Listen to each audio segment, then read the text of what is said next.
할렐루야. 네, 한 주간 평안하셨습니까? 우리 좌우 앞뒤에 계신 우리 성도 여러분들께 함께 반갑게 인사하겠습니다. 잘 오셨습니다. 예, 네, 잘 오셨습니다, 여러분. 어, 저는 고향이 서울입니다. 한마는 미아리 고개 들어보셨죠? 제가 그 지역 출신입니다. 어릴 적 미아리 고개 언덕길 이 좌우편에 보면 거의 2, 300m 가까이 쭉 늘어선 한옥 가옥들이 있었습니다. 일반 가정집들이 아닙니다. 뭐 하는 곳일까요? 아시네요. 고상하게는 철학관, 일명 점집이었습니다. 비록 지금은 많이 사라져서 몇 집 남아있지 않은데 제가 중고등학교 시절만 해도 문전성시를 이뤘습니다. 유명 기업 회장도 또 유력 정치인들도 단골이라는 집들도 있었습니다. 왜 이렇게 이곳을 찾는 사람들이 많았을까? 지금 생각을 해보면 당시 사회가 지금에 비해서도 참 한치 앞을 보기 어려운 혼란하고 불안한 시기였기 때문이다라는 생각이 듭니다. 지금도 기억하기를 그 가난하고 어렵던 집안 형편에 당장 내일 생활비를 걱정했던 그 시절, 종종 우리 어머니께서 손을 벌벌 떨며 아껴두신 반찬값을 이 점집으로 달려가서 복채로 내놓으셨어요. 당시에 저는 그게 이해가 안 갔지만 시간이 지나면서 알았습니다. 어머니께서 앞날이 너무 암담했던 거예요. 어떻게 살아가야 될지 캄캄했던 겁니다. 앞으로 정말 내게 좋은 날이 오기나 할까, 점쟁이를 믿어서가 아니라 무슨 희망을 보고 싶어서였습니다. 생각해보면 저도 어릴 때 가끔 신문 한 켠에 있는 이 띠점을 훑게 됐을 때가 있었던 것 같습니다. 저는 호랑이띠거든요. 그래서 호랑이띠 칸을 이렇게 따라가다 보면 그 안에 짧은 박스에 설명이 들어있죠.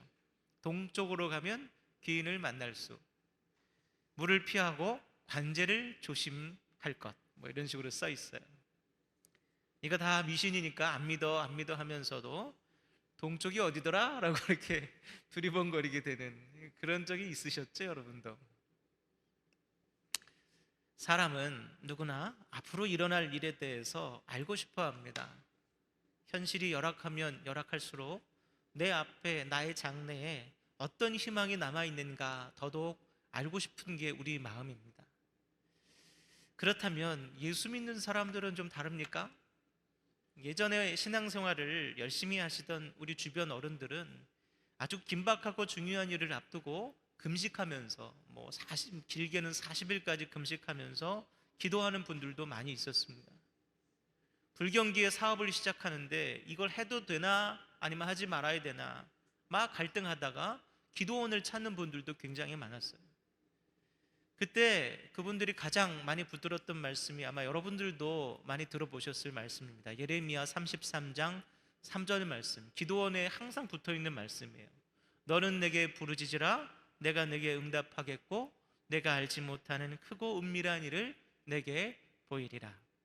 아멘. 막 절로 아멘이 되시죠.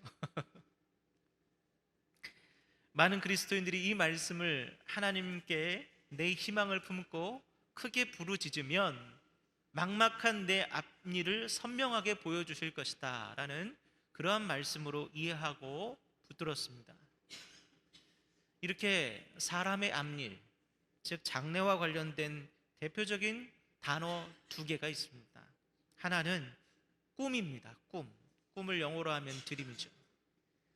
앞으로 내게 이런 소망과 바람들이 이루어졌으면 하는 간절한 열망이 바로 꿈입니다. 예를 들면 어린아이가 나는 장래에 뭐가 될 거예요, 이런 게 꿈이죠. 또 하나 미래와 관련된 대표적인 단어는 바로 비전입니다. 비전은 내 개인의 소망이나 바람이 아니라 미래에 대한 전망 또는 장래를 내다보는 통찰력이라는 의미를 가졌습니다. 아주 유명한 음악가가 어떤 아이가 노래를 부르는 걸 보고 야, 너 분명히 크게 될 거야. 야, 너 내가 가르쳐 줄게. 꿈이라고 하는 그 안목, 그게 바로 비전이고 통찰인 것이죠. 즉 꿈이란 내 안에서 생겨나는 것이고 비전은 외부로부터 주어지는 것입니다. 근데 이 두 단어 사이에는 이같이 분명한 의미의 차이가 있음에도 불구하고 우리는 보통 이 두 가지를 구분하지 않고 혼동해서 사용합니다. 예컨대 꿈꾸는 사람이라 불렸던 요셉의 꿈, 여러분 이것은 꿈에 가까울까요? 비전에 가까울까요? 창세기 37장 9절 말씀을 다 같이 함께 읽어보겠습니다. 창세기 37장 9절입니다. 읽습니다. 요셉이 다시 꿈을 꾸고 그의 형들에게 말하여 이르되 내가 또 꿈을 꾼즉 해와 달과 11별이 내게 절하더이다 하니라. 아멘. 성도 여러분, 요셉이 꾼 이 꿈이 자신의 희망사항이었을까요? 나는 앞으로 커서 내 아버지와 어머니 그리고 모든 형들이 나를 우러러보는 그런 사람이 될 거야 라는 그런 소망을 가진 것이 반영된 것일까요? 그렇지 않습니다. 그가 꾼 꿈은 그 자신의 바람이 아니라 하나님께서 그에게 보여주신 미래에 대한 전망, 통찰, 바로 비전이었습니다. 즉 하나님께로부터 외부에서 주어진 것이에요. 그게 비전입니다. 사실 요셉은 그 당시에 자신이 꾼 이 꿈의 의미를 제대로 알지도 못했습니다. 그리고 그 꿈이 어떤 방식으로 자기 삶에서 실현될지조차도 전혀 가늠할 수가 없었어요. 오히려 여러분, 이 꿈을 꾸고 난 후에 요셉의 인생은 어땠습니까? 형제들에게 버림받고 노예 생활을 하고 옥살이를 했습니다. 그리고 그러한 고통스러운 삶은 결코 요셉이 평소 바라던 희망하던 인생은 아니었을 겁니다. 이것은 무엇을 의미하는 것일까요? 성도가 간절히 알고자 하고 그래서 하나님 앞에 부르짖어야 될 장래의 일은 내가 희망하고 바라는 것이 이루어질 것이냐 말 것이냐에 대한 그것이 아니라 바로 하나님께서 내게 가지고 계신 그 미래의 계획이 무엇이냐, 그것을 부르짖는 것이다. 하나님께서 내 인생에 어떤 계획을 가지고 계시고 어떤 과정을 통해서 그 계획을 이루어 가실지를 조망하고 간구하는 것, 그것이 바로 우리 성도가 장래일을 대하는 태도라는 거예요. 하기에 여러분, 기도는 내 소망과 바람이 이루어지기를 바라는 것이 아니고 나를 통해서 이루실 하나님의 계획에 대해서 묻는 것입니다. 하나님, 나를 통해서, 내 삶을 통해서 어떤 일을 행하시렵니까? 이게 기도예요. 그것이 바로 하나님께서 예레미야 33장 3절에서 말씀하신 내가 알지 못하는 크고 은밀한 것을 보이리라, 바로 이 말씀의 진정한 의미인 것입니다. 가끔 그렇게 말하는 분들이 계십니다. 나는 하나님께 크게 바라는 것이 없습니다. 만족합니다. 그래서 딱히 기도할 필요를 느끼지 못합니다. 좋습니다.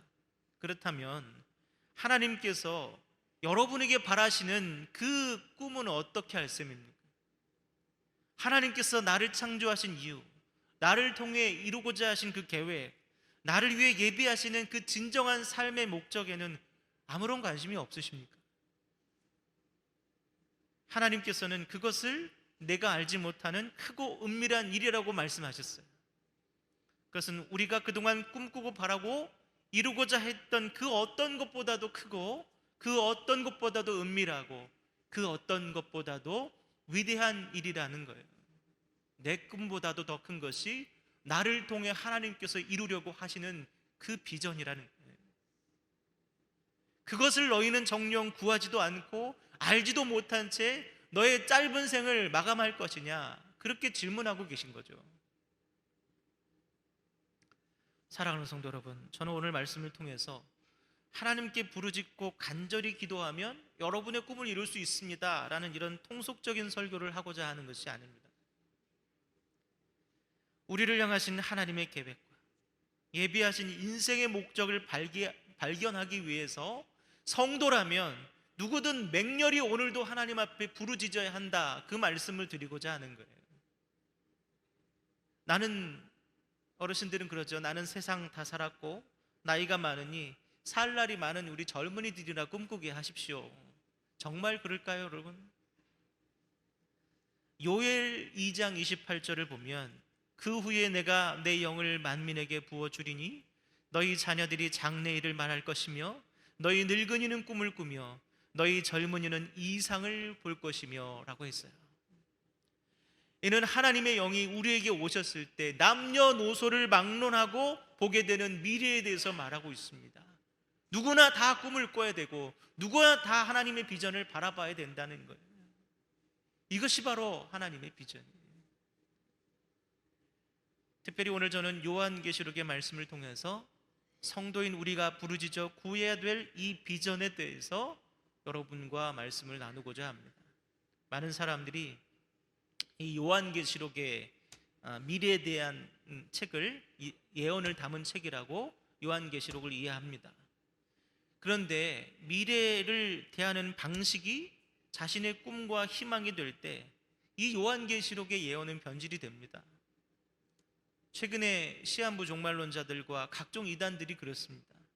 하나님께서 우리에게 말씀하시는 그것이 아니라 나의 희망과 나의 바람을 담아서 그 말씀을 왜곡할 때 기괴한 이단 사이비가 탄생을 하는 거죠.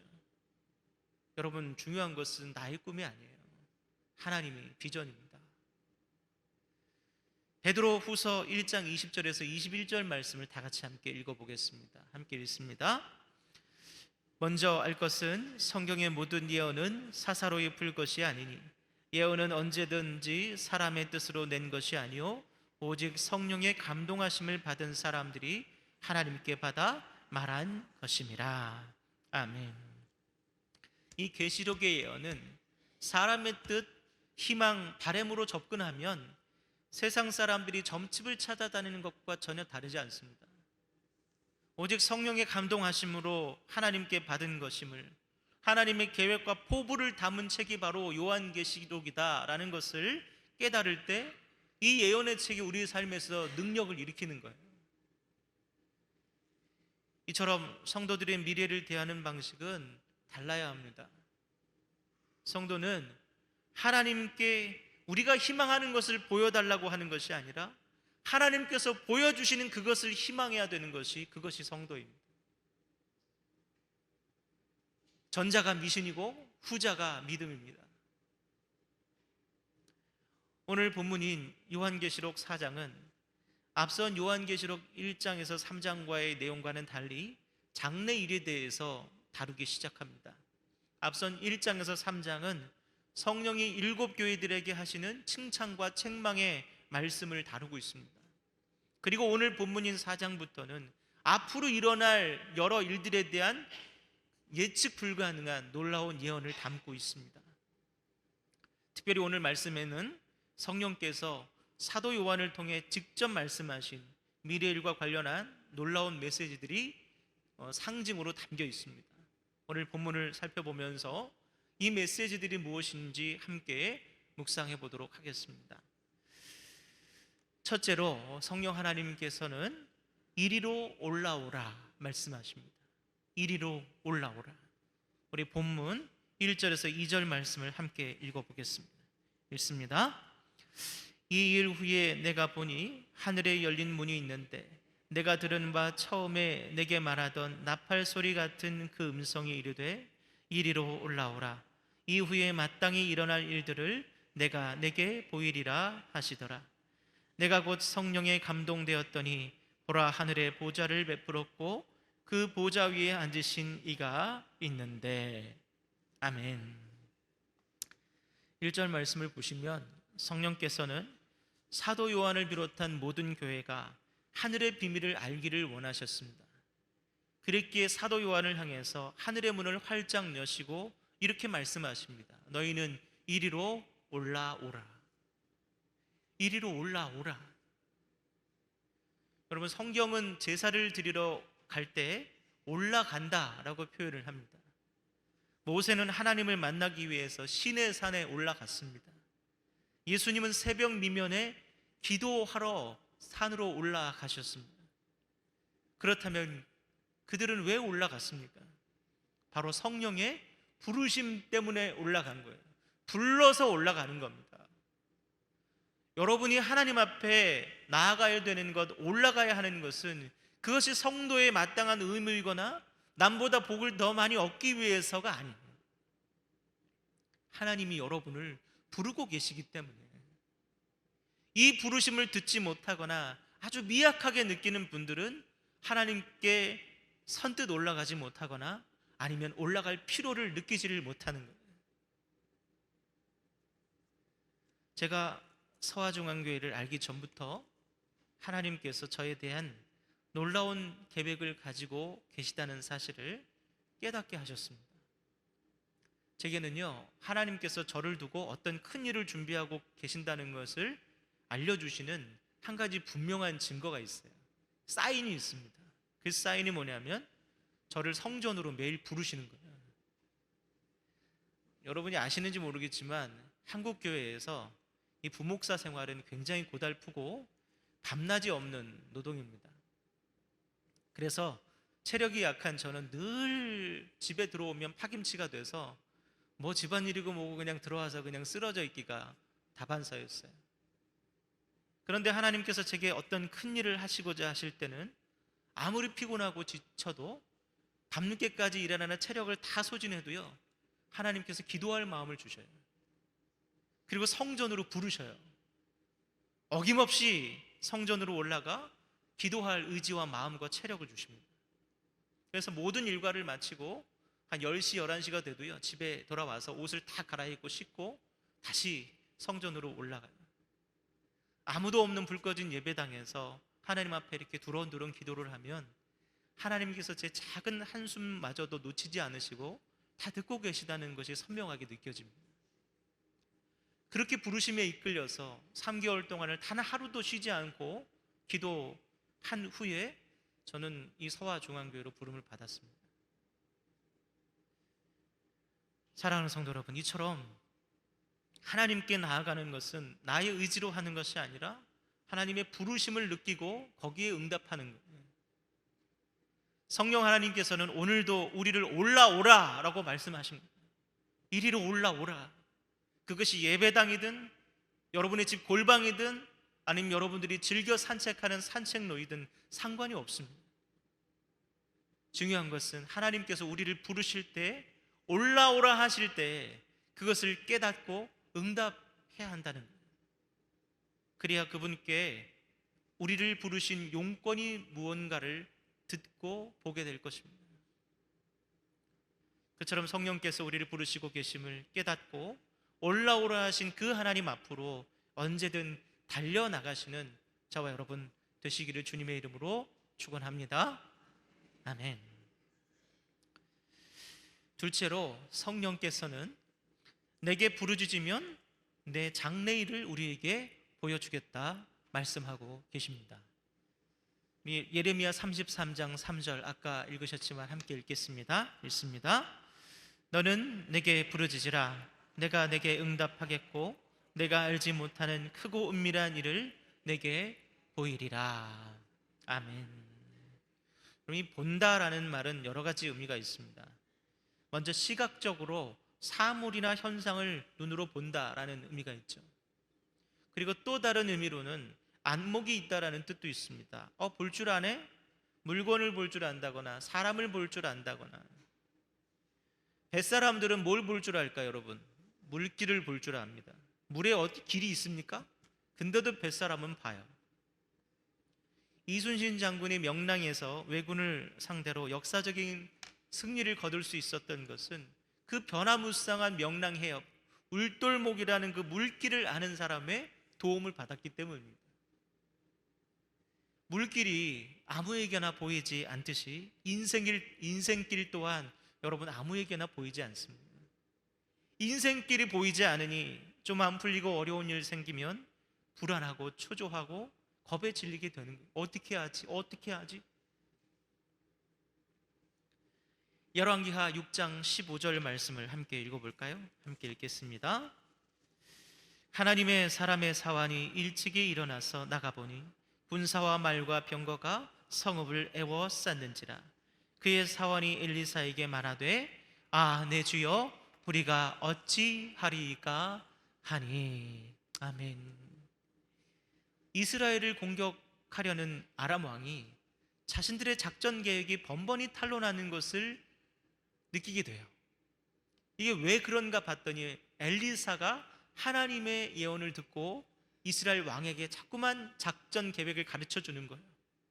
그래서 아람 왕이 이 엘리사를 먼저 해치워야겠다라고 생각을 하고 대군을 끌고 와서 엘리사가 거주하는 이 성읍을 에워쌌습니다. 엘리사를 수종하는 한 사환이 아침에 일어나서 이를 발견하고 겁에 질렸어요. 그리고 엘리사에게 소리를 질렀습니다. 네 주여, 우리가 어찌하리이까? 선생님, 우리 어떻게 하면 좋습니까? 다 죽게 됐습니다.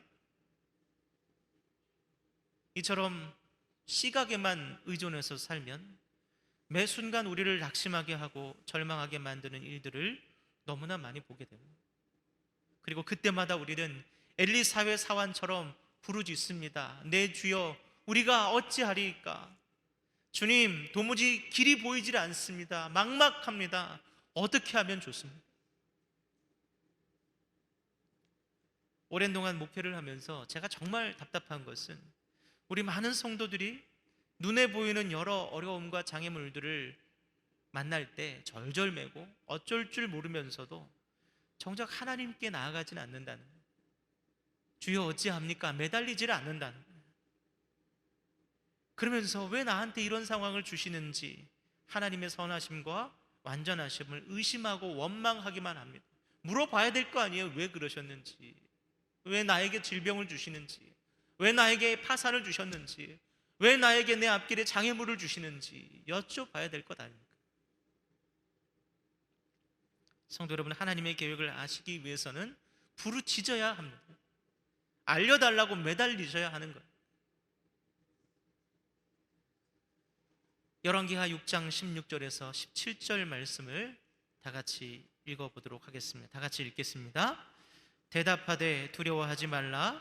우리와 함께한 자가 그들과 함께한 자보다 많으니라 하고 기도하여 이르되 여호와여 원하건대 그의 눈을 열어서 보게 하옵소서 하니 여호와께서 그 청년의 눈을 여심해 그가 보니 불말과 불병거가 산에 가득하여 엘리사를 둘렀더라. 아멘. 성도 여러분, 엘리사가 아람의 대군을 보고도 두려워하지 않은 이유가 무엇입니까? 그가 철석 간담을 가진 용맹한 사람이었기 때문입니까? 결코 그렇지 않아요. 엘리사와 그의 사환이 각자 보고 있는 것이 달랐기 때문입니다. 사환은 아람의 군대를 보았지만 엘리사는 하나님의 보호하심 안에 있는 자신의 인생을 보았습니다. 그리고 겁에 질려 부르짖은 사환의 눈을 열어서 이 사람 또한 하나님의 보호하심 안에 있는 인생임을 깨닫게 해달라 하나님 앞에 기도했습니다. 사랑하는 성도 여러분, 우리가 성도로 삶에도 불안한 이유는 무엇입니까? 성도임에도 두려워하는 이유가 무엇입니까? 성도임에도 앞길이 막막해서 소망을 느끼지 못하고 사는 이유가 무엇입니까? 우리가 하나님의 보호하심 안에 있는 인생이라는 사실을 보는 이 눈이 없기 때문에, 인생길을 보는 눈이 없어서요. 그 눈을 뜨기 위해서는 엘리사의 사환처럼 외쳐야 합니다. 주여, 우리는 어찌 할까요? 오늘 그와 같이 부르짖는 여러분께 여러분을 층층 겹겹으로 둘러싸고 계신 하나님의 은혜를 선명하게 보게 하실 줄 주님의 이름으로 간절히 축원합니다. 셋째로, 성령 하나님께서는 하나님의 모든 행사가 완전하시다 우리에게 말씀하고 계십니다. 우리 본문 7절에서 11절 말씀을 함께 읽겠습니다. 본문 7절에서 8절 말씀입니다. 읽습니다. 그 첫째 생물은 사자 같고 그 둘째 생물은 송아지 같고 그 셋째 생물은 얼굴이 사람 같고 그 넷째 생물은 날아가는 독수리 같은데 네 생물은 각각 6 날개를 가졌고 그 안과 주위에는 눈들이 가득하더라. 그들이 밤낮 쉬지 않고 이르기를 거룩하다 거룩하다 거룩하다 주 하나님 곧 전능하신 이여 전에도 계셨고 이제도 계시고 장차 오실 이시라 하고. 아멘. 이 말씀은 성령께서 사도 요한을 하늘로 불러 올리시고 보여주신 첫 번째 환상이에요. 이 말씀에는 네 생물이 나옵니다. 각각 사자와 송아지와 사람과 독수리. 이들이 날개와 수많은 눈을 가진 채 쉬지 않고 하나님을 찬양하고 있어요. 뭐라고 찬양합니까? 여러분, 이 고대 생물이, 이 네 생물이 상징하는 바가 무엇일까요? 고대 교부들은 이 네 생물에 대해서 해석하기를, 사자는 왕권을 나타낸다, 송아지는 능력을 나타낸다, 사람은 영성을 나타내고 독수리는 신속함을 나타낸다 라고 했습니다. 그러니까 이 생물들이 모두 하나님을 찬양한다는 것은 하나님께 모든 권세와 능력과 지혜가 있으며 그 하나님께서 당신이 계획하신 모든 일을 결코 멈춤 없이 완전하고 신실하고 신속하게 이루어 가실 거다, 그것을 의미하는 거예요. 성도 여러분, 이것이 바로 성령께서 사도 요한을 위로 올리셔서 그와 같은 환상을 보여주신 이유예요. 그리고 우리가 이 시간 이렇게 주님 전에 올라와 말씀을 듣고 있는 이유이기도 합니다. 때문에 예배하는 지금 이 시간 저와 여러분이 가져야 할 가장 합당한 모습은 바로 내 인생에 대한 하나님의 주권과 능력과 지혜와 신실하심을 온전히 인정하는 것이에요. 하나님이 옳습니다. 하나님은 실수하지 않으십니다. 하나님은 완전하십니다. 이것이 우리가 드릴 찬양이고 우리가 드려야 될 예배인 것입니다. 하나님은 내 인생에서 과거에도 오르셨고 지금도 오르시고 앞으로도 오르실 것이다 라고 인정하고, 그 오르신, 그 거룩하신, 그 선하신 하나님을 찬양할 때 하나님은 영광으로 빛을 발하십니다. 그리고 그 하나님께서 그 빛난 영광으로 우리의 어두컴컴한 인생길을 밝게 비추실 것입니다. 잠언 3장 6절 말씀을 다 같이 함께 읽겠습니다. 함께 읽습니다. 잠언 3장 6절. 너는 범사의 그를 인정하라. 그리하면 내 길을 지도하시리라. 아멘. 성도 여러분, 때때로 혹시 하나님이 틀릴 수도 있다라고 생각되지 않으십니까? 하나님께서 내게 유독 친절하지 않으신 것 같아서 섭섭한 마음이 들 때는 없으십니까? 오래도록 신앙생활을 해오다 보니 하나님께 그다지 기대할 것도 설렐 것도 없다고 느끼시지는 않습니까? 그것이 우리가 진정으로 찬양할 수 없는 이유입니다. 그것이 우리가 오늘 주님을 만나러 올라와서도 어떠한 감격도 누릴 수 없는 이유입니다. 그렇기 때문에 우리가 이렇게 위로 올라와서 하나님 앞에 가장 먼저 해야 될 일은 하나님을 인정하는 것입니다. 나를 향한 하나님의 완전하심을, 실수하지 않으심을, 신실하심을 인정하시기 바랍니다. 바로 그때 성령 하나님께서 우리에게 장래일을 보여주십니다. 내 인생에 쓰고 계신 하나님의 이야기의 흐름이, 우리의 인생길의 흐름이 보이기 시작합니다. 그것이 바로 비전이고 장래의 크고 비밀한 우리의 삶인 것입니다. 이제 말씀을 마치겠습니다. 사랑하는 성도 여러분, 어느 글에 이런 말이 있습니다. 우리는 모두 시궁창 속에 빠져 있지만 그중 몇몇은 별을 바라보고 있다. 모든 사람들이 한 치 앞도 보이지 않는 막막한 인생을 살고 있는 것 같지만 지금도 캄캄한 밤하늘의 별과 같이 우리의 인생길을 선하게 인도하시는 하나님을 바라보고 살아가는 이들이 있습니다. 여러분은 어떠십니까? 여러분 또한 오늘도 우리와 만나주시고 또 말씀하시고 우리를 향한 하나님의 크고 놀라운 계획을 보이시는 그 하나님을 별처럼 붙들며 믿음으로 살아가시는 저와 여러분 다 되기를 주님의 이름으로 간절히 축원합니다. 기도하겠습니다. 하나님 아버지, 감사합니다. 우리의 앞일을, 우리의 장래일을 우리는 늘 궁금해하지만 우리가 궁금해하는 것은 내 희망과 소망이 이루어질 것에 대한 것이 아니라 하나님께서 내게 두신 그 계획이, 그 비전이, 그 놀라운 하나님의 역사가 무엇인지를 궁금해야 함을 말씀을 통해서 깨닫습니다. 주님, 나를 향하신 하나님의 계획과 나를 향하신 우리의 인생의 목적을 발견하는 우리 모두가 되게 하여 주시옵소서. 그를 발견하기 위해 하나님께 부르짖고 인생의 어두운 길목에서 우리의 별 되신 주님 바라보며 믿음으로 달려가는 저희들이 될 수 있도록 인도하여 주시옵소서. 이리 올라오라 말씀하시는 하나님의 음성을 선명히 듣고 그 음성에 응답하여 주님께 달려가는 우리 모든 성도들이 다 될 수 있도록 주님 이 한 주간도 주님 음성으로 불러 주시옵소서. 예수님의 이름으로 기도드립니다. 아멘.